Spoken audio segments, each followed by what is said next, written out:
Destination Francophonie vous emmène aujourd'hui en Serbie, sur cette voie de passage naturelle entre l'Europe centrale et le monde méditerranéen.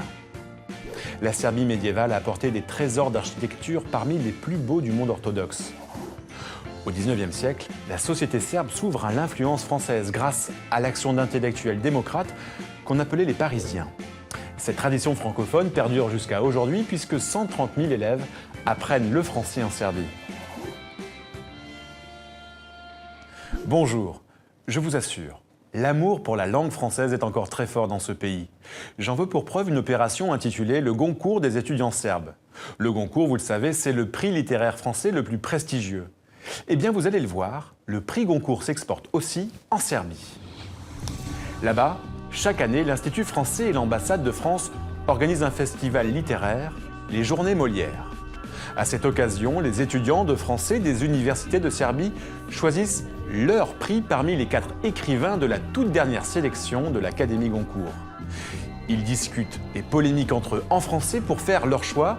Et enfin, ils rencontrent dans la capitale Belgrade l'écrivain à qui ils ont décerné leur prix Goncourt.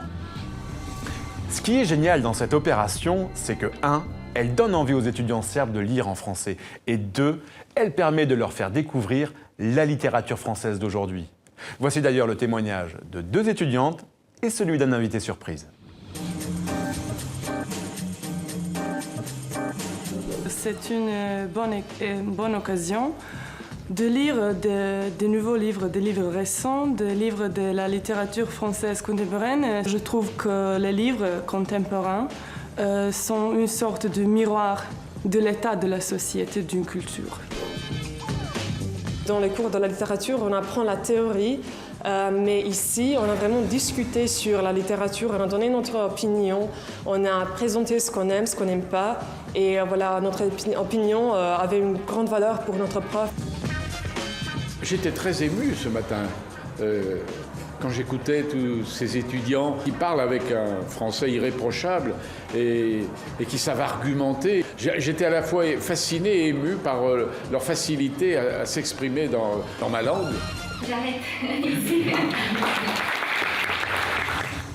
Maintenant, je ne peux que vous inviter à découvrir la Serbie et sa francophonie, bien sûr. On se retrouve la semaine prochaine pour une nouvelle destination. D'ici là, bonne semaine à tous sur la planète francophone.